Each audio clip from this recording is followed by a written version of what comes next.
आइए एक ऐसी सुपर पावर की बात करते हैं। एक ऐसी ताकत जो पहाड़ों में आलीशान महल तराशती थी और फिर यूं समझें कि सफाए हस्ती से ऐसे मिट गई जैसे कभी उसका वजूद ही ना था। जी हाँ, ये कहानी है कौम आद की। सोचने की बात है ना, कि जब जमीन की सबसे मजबूत कौम, सबसे ताकतवर तहजीब अपने ही बनाने वाले को चैलेंज कर दे तो क्या होता है। देखिए, ये कोई ख्याली किस्सा नहीं है, ये एक सबक है। एक ऐसी कौम का जिसे सब कुछ दिया गया था, लेकिन उसने अपने गुरूर में आकर सब कुछ खो दिया। तो आइए इस कहानी को शुरू से देखते हैं। ये सब शुरू हुआ तूफान नूह के बहुत बाद, एक ऐसी सल्तनत से जो रेत के समुद्र में कहीं खो गई। एक ऐसा शहर जो अपने वक्त में जमीन पर जन्नत माना जाता था। कुरान में उनका जिक्र कौम आद के नाम से मिलता है, और ये कोई आम लोग नहीं थे। हम बात कर रहे हैं तारीख की शायद पहली हकीकी सुपर पावर की। इतने तरक्की याफ्ता, इतने माहिर कि वो सीधे पहाड़ों को काट कर अपने महल बना लेते थे। जरा सोचिए तो सही, क्या कमाल की इंजीनियरिंग होगी वो। इनका दारुल हुकूमत था अरम, और ये फन्ने तामीर का एक शाहकार था। हर तरफ बागात, फल और इतनी दौलत कि जिसका कोई हिसाब नहीं। और सबसे हैरान कुन बात यह है कि आज जहां बीलों तक सिर्फ सहरा ही सहरा है, कभी वहां ऐसी जन्नत आबाद थी। यकीन करना मुश्किल है ना? लेकिन बात सिर्फ उनके शहरों और इमारतों की नहीं थी। असल में उनको जो जिस्मानी ताकत दी गई थी, वो तो इससे भी ज्यादा हैरान कुन थी। इन्हें ऐसी नेमतें मिली थीं जो किसी अफसाने या कहानी की बातें लगती हैं। वो सिर्फ ताकतवर नहीं थे, बल्कि वो इंसानियत का एक ऐसा नमूना थे जैसा पहले कभी देखा गया न बाद में। मिसाल के तौर पर उनकी औसत उम्र 1000 साल थी। 1000 साल! जरा सोचिए, एक ऐसा मुआशरा जहां लोग सदियों तक जिंदा रहते हों, उनके पास कितना इल्म, कितना तजुर्बा और कितनी ताकत जमा हो जाती होगी। और बीमारियां, उनका तो कोई वजूद ही नहीं था। ना कभी सर दर्द, ना बुखार, ना उम्र के साथ कोई कमजोरी, बिल्कुल भी नहीं। वो हमेशा सेहतमंद, जवान और ताकतवर रहते थे। और उनके कद्दो कामत, वो जमीन पर देव कामत समझे जाते थे। इतने लंबे, इतने मजबूत कि कहा जाता है कोई कौम उनके सामने खड़ी ही नहीं हो सकती थी। फौजें तो उनको देखकर ही हथियार डाल देती थी। लड़ने की हिम्मत ही कौन करता।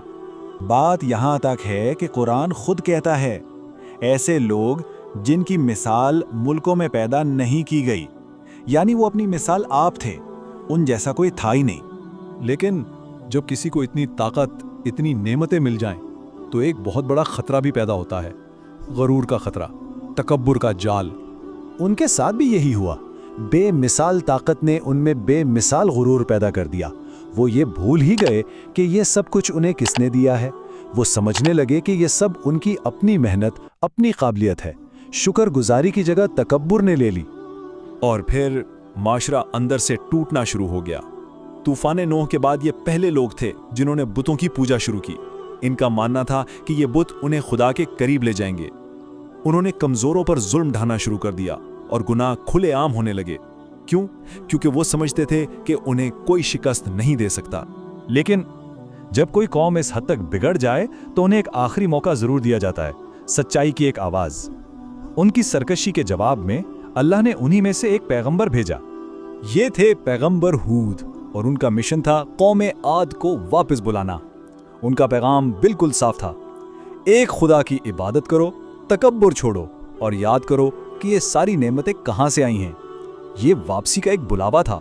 तो अब देखें, एक तरफ पैगंबर हूद का पैगाम था, शुक्रगुजारी का, इंसाफ का, और दूसरी तरफ कौम आद का जवाब, हम अपने बाप दादा के रास्ते पर हैं, हमारे बुत ही काफ़ी हैं, और ये कि हमसे ज़्यादा ताकतवर कौन है। उन्होंने ना सिर्फ इनकार किया, बल्कि पैगंबर हूद को झूठा, बेवकूफ़ और यहाँ तक कि पागल भी कहा। और फिर उन्होंने वो किया जो तकब्बुर की आखिरी हद होती है। उन्होंने पैगंबर हूद को चैलेंज किया कि अगर तुम सच्चे हो तो ले आओ वो अजाब जिससे हमें डराते हो। ये सिर्फ इनकार नहीं था, ये खुला चैलेंज था। और जब चैलेंज इतना बड़ा हो तो जवाब भी वैसा ही आता है। उनके चैलेंज का जवाब रहमत से नहीं, बल्कि एक ऐसी सजा से दिया गया जो उनके अपने गुरूर की तरह ही शदीद थी। उनकी तबाही भी एकदम नहीं आई। पहले 3 साल की खुश्क साली, उनकी जन्नत जैसी जमीन बंजर हो गई। ये तौबा का एक आखिरी मौका था जिसे उन्होंने गंवा दिया। फिर आसमान पर एक बादल नमूदार हुआ जिसे देखकर वो खुश हो गए कि बारिश आ रही है। लेकिन वो बारिश नहीं थी, वो तो आखिरी तूफान का पेशखैमा था।